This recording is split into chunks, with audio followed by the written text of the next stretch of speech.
दोस्तों स्वागत है मेरे YouTube चैनल CITS राजीव में। अगर आप मेरे चैनल पर नए हैं तो मेरे चैनल को सब्सक्राइब करिए और बेल आइकन जरूर प्रेस कर दीजिएगा, जिससे मेरे आने वाले वीडियोस की नोटिफिकेशन आपको सबसे पहले मिलेगा। चलिए आज का टॉपिक शुरू करते हैं, क्योंकि आज का टॉपिक बहुत ही इंटरेस्टिंग है। 8 वर्षों के बाद सरकारी ITI में 2258 इंस्ट्रक्टर भर्ती होंगे। जी हाँ, बिल्कुल सही देख रहे हैं आप, क्योंकि आज का बहुत बड़ा अपडेट है। बिहार में अब तक जो बहाली होती आई है इंस्ट्रक्टर की, वो इंस्ट्रक्टर की बहाली 8 वर्ष से नियमित रूप से कभी नहीं हुई। इस बीच में जो भी इंस्ट्रक्टर की बहाली हुई है वो आपको संविदा के आधार पर अपनी सेवाएं देते आ रहे हैं। इसी को लेकर के सरकार ने एक गाइडलाइन जारी किया है कि अब जो इंस्ट्रक्टर की बहाली होगी उसको नियमित रूप से करने के लिए इसमें कुछ नोटिफिकेशन में कुछ सरकार के द्वारा गाइडलाइन कहा गया है कि जो भर्तियां हैं, जो रिक्तियां हैं, उसको जल्द ही भरे जाएंगे। इसी को लेकर के रिगार्डिंग तो आइए देखते हैं कि सरकार के द्वारा क्या जारी किया गया है नोटिफिकेशन, इसको पढ़ते हैं। 8 वर्षों के बाद सरकारी ITI में 2258 इंस्ट्रक्टर भर्ती होंगे। चलिए नीचे देख लेते हैं इसके क्या है। तकनीकी सेवा आयोग इस महीने के अंत तक श्रम संसाधन विभाग को रिक्ति जांच के लिए भेजेगा ताकि त्रुटि नहीं हो। श्रम संसाधन विभाग को जो है वो इस महीने के अंत तक आयोग भेज देगा रिक्तियों की जांच करने के लिए। इससे क्या होगा कि रिक्तियां की जो जांच संभव हो पाएगी, और जब भी जांच संभव हो जाएगी, किसी भी प्रकार की त्रुटि नहीं रह जाएगी, तो उसको यहाँ से ऑथराइज़ कर दिया जाएगा। फिर उसके बाद आपको बहाली की नोटिफिकेशन सरकार के द्वारा दे दी जाएगी।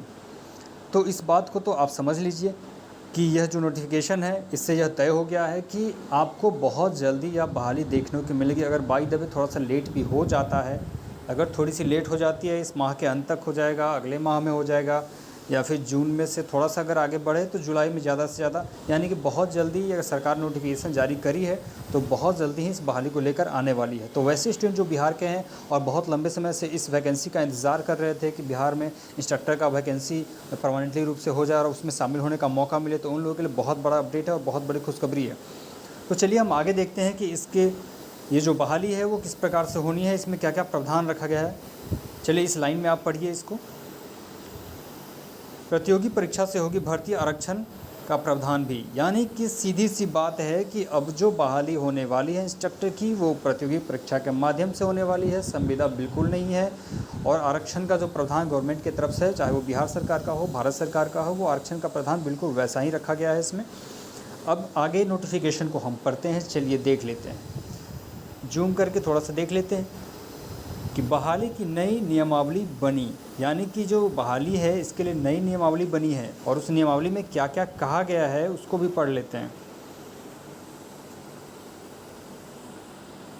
इस पैराग्राफ को पढ़िए और देखिए। बहाली का अधिकार राज्य तकनीकी सेवा आयोग को दे दिया गया है। बहाली का जो अधिकार है वो राज्य तकनीकी सेवा आयोग को दे दिया गया है। बहाली प्रतियोगी परीक्षा के माध्यम से होगी। जी हाँ, बहाली जो है वो प्रतियोगी परीक्षा के माध्यम से होगी। नियमित बहाली में संविदा वाले इंस्ट्रक्टर को 1 वर्ष के लिए 5 व अधिकतम 20 अंक मिलेंगे। यह जो नियमित बहाली है इंस्ट्रक्टर की, इसमें जो पहले से संविदा के आधार पर काम करते आ रहे जो इंस्ट्रक्टर है, उनको 1 वर्ष के जो उनका अनुभव है उस आधार पर 5 अंक और अधिकतम 20 अंक का ग्रेस मिलेगा। यानी कि अलग से उनके नंबर जोड़े जाएंगे। 35% महिलाओं के लिए और 2% स्वतंत्रता सेनानी के नाते नातिन पोती पोती के लिए है। यानी कि जो बहाली है इसमें आपको वैसे संविदा पर जो पहले से काम करते आ रहे इंस्ट्रक्टर, उनको बहुत अहमियत दी गई है, उनको बहुत छूट दिया गया है, क्योंकि उनके पास अनुभव है। तो 5 अंक का ग्रेस भी मिलेगा उनको। आगे देखिए लिखा गया है कि उनको इसमें उम्र के छूट का प्रावधान भी है। वैसे लोग जो संविदा पे काम करते आ रहे हैं उनके लिए उम्र के छूट का भी प्रावधान भी है। संविदा पर कार्य करने वाले इंस्ट्रक्टर को उनके छूट का प्रावधान होगा। अनुभव के आधार पर 1 वर्ष के लिए 5 अंक और अधिकतम 20 अंक मिलेगा। बिल्कुल वही चीज़ें हैं कि वैसे लोग जो पहले से संविदा के आधार पर काम करते आ रहे हैं उनको उम्र का ग्रेस भी मिलेगा, अंक का ग्रेस भी मिलेगा। तो ये सारी सुविधाएँ अच्छी हैं उनके लिए। और वैसे स्टूडेंट जो जिनके पास नहीं भी है वो भी इसमें एलिजिबल होंगे, लेकिन उन्हें ये ग्रेस का अंक प्राप्त नहीं होगा। और चलिए आगे इस नोटिफिकेशन को और हम पढ़ते हैं। देखिए क्या क्या है। विभिन्न सेक्टर बेरोजगार युवाओं के लिए राहत की खबर है। अगले 2 माह में 4 पद के लिए, इस पैराग्राफ को पढ़िएगा तो और भी चीज़ें स्पष्ट हो जाएंगी। चलिए इसको हम जूम करके देख लेते हैं।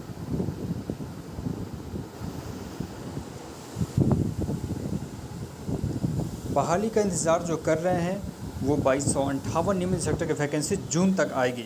बिल्कुल स्पष्ट यहाँ पे कहा गया है, स्पष्ट कहा गया है कि जून तक आएगी, मतलब ये उम्मीद लगा सकता है कि जून तक आएगी। तकनीकी सेवा आयोग ने रिक्ति तैयार कर ली है। आयोग इस माह के अंत तक श्रम संसाधन विभाग को रिक्ति जांच के लिए भेजेगी ताकि इसमें किसी प्रकार की त्रुटि न रह जाए। विभाग से रिक्ति वापस जाने के बाद माना जा रहा है कि जून में योग्य अभ्यर्थियों से आवेदन लेने की प्रक्रिया शुरू हो जाएगी। राज्य की ITI की संख्या 40 से बढ़ के 149 हो गई है, लेकिन नियमित इंस्ट्रक्टर की बहाली नहीं हो सकी है। 2014 में 40,000 ITI में लगभग 12,000 नामांकन था, जबकि अभी नामांकन लगभग 22,500 है। लेकिन सरकारी ITI की व्यवस्था एक हॉल पर टिकी है। राज्य सरकार ने 7 निश्चय योजना के तहत अनुमंडल में कम से कम एक ITI खोलने का निश्चय किया था। चलिए, क्या हुआ है कि बहुत लंबे समय पहले 2014 में इंस्ट्रक्टर की जो बहाली हुई थी, या उसके पहले जो ITI की संख्या कम थी, बच्चों की संख्या कम थी। अब तो बच्चों की संख्या भी बढ़ी है, ITI की संख्या भी बढ़ी है। सरकार के साथ निश्चय योजना के अंतर्गत आता है, तो उन्होंने अनुमंडल में ITI की संख्या भी बढ़ा दी है। लेकिन इंस्ट्रक्टर की वैकेंसी जो है वो तो भैया अब तक आई नहीं है। तो ये तो मान के चलिए कि सरकार अब कम से कम यहाँ से अगर ध्यान दे रही है, तो हम लोग तो बड़े उम्मीद लगा सकते हैं कि अब बिहार में जो ITI की व्यवस्था है वो थोड़ा ठीक होगी, बहाली नियमित आएगी। और चलिए, अगर आप लोग इस चैनल पर नए हैं तो इसी प्रकार के इंफॉर्मेटिव वीडियो के लिए मेरे चैनल को सब्सक्राइब कर लीजिए। तब तक के लिए धन्यवाद।